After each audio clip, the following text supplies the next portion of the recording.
Alright guys, what's going on? Dylan here with Dylan's Home Espresso Bar, and today we are going to be pulling a shot on the Flair 58 manual espresso machine once again. You know, I've had this machine for about a week and a half now and I've absolutely loved it.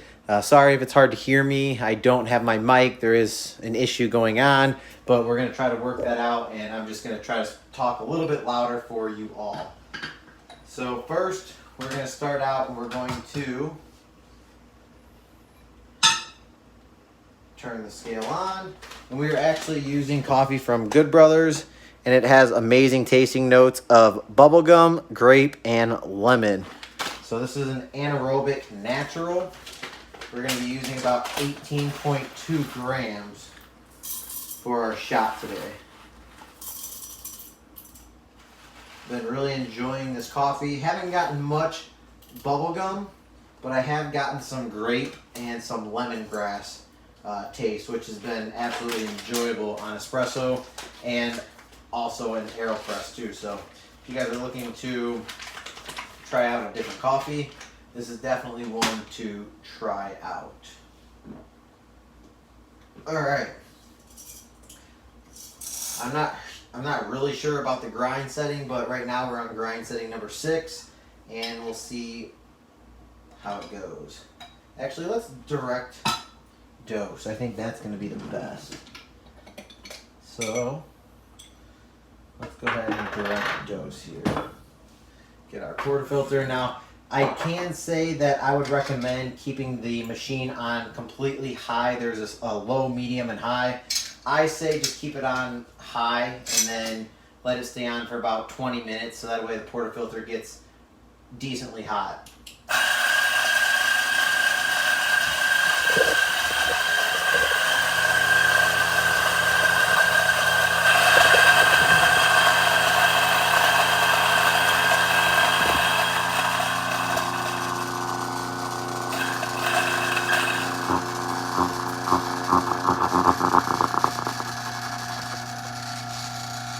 All right.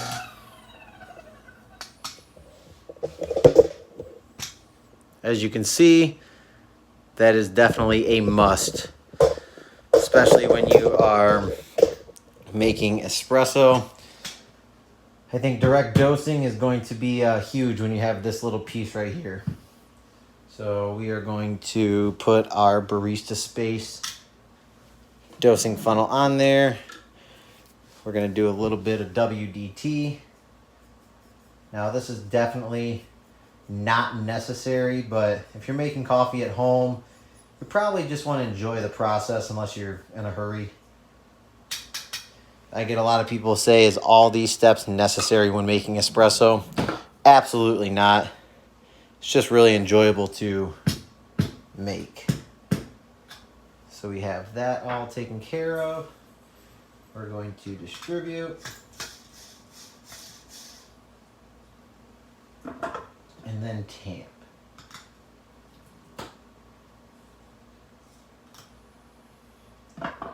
And then most important part, don't forget to put the puck screen in the portafilter.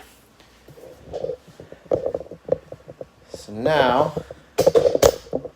what you have to do is just lock it on in.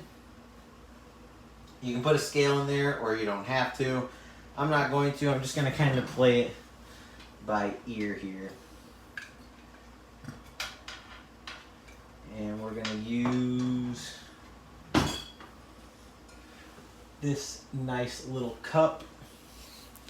I am going to change you all to a different angle.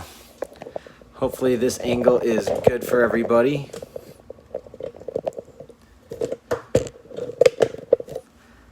And we'll zoom in just a tad.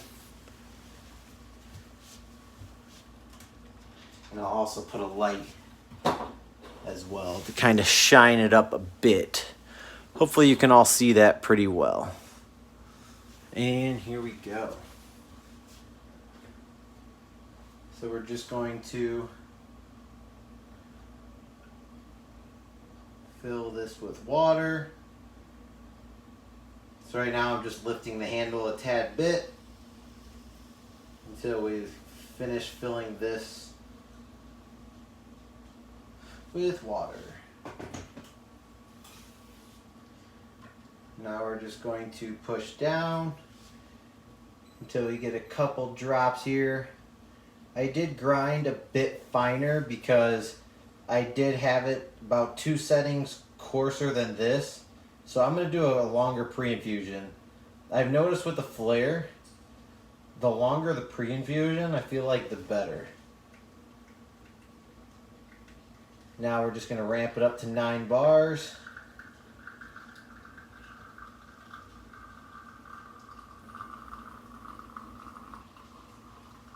A little bit of unevenness to it, but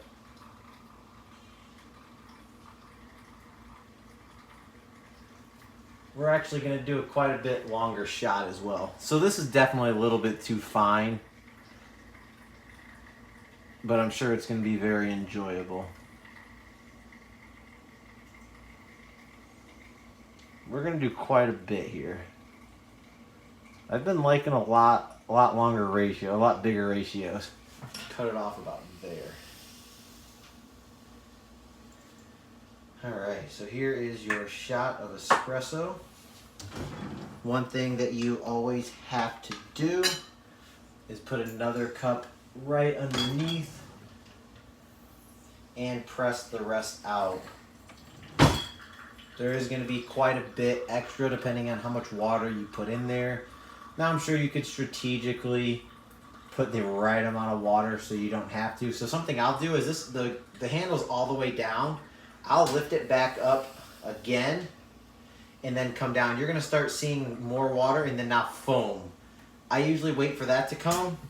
I'll come up one more time and do it like that. That's going to be the cleanest puck that you're going to have. It's going to be extremely dry and just nice. So here is the shot here. Really nice looking shot, good crema. As you can see, extremely nice. I'm gonna go ahead and give it a taste test.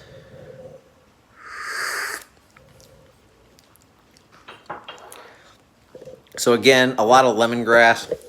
Definitely am getting a little bit of grape to the finish as well. But if you're interested in getting the Flair 58, I definitely don't think that you can go wrong with the Flair 58. It's really nice. And what I was talking about earlier is this is the heater.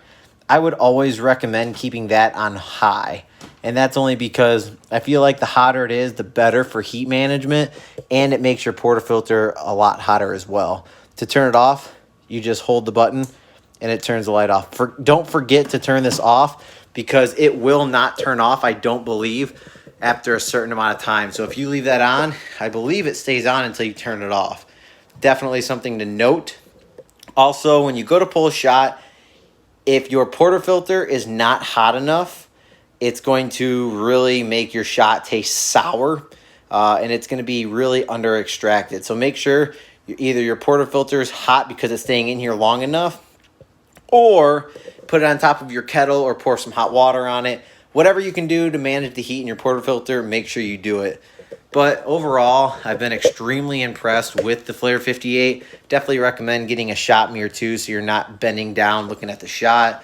And this handle, I feel like the ergonomics of the Flair 58 are perfect. It obviously fits nice up on the bar too, so you can kind of see the footprint here. I just put this kind of setup together, and I've been really happy with this setup. Flair Pro 2 is over here. I will be pulling a couple shots soon on that. There's my coffee pop-up trailer in the back. You kind of see it in the background. It's my smaller one.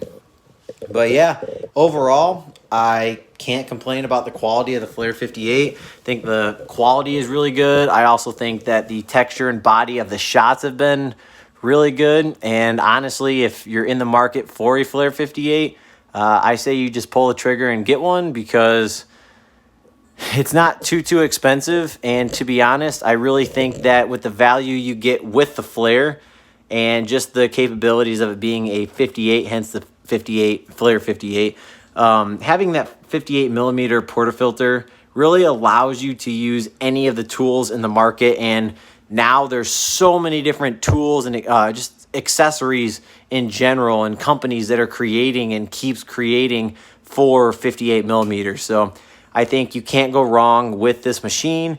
I definitely think that it is a great space saver. I mean, it doesn't take up a huge footprint.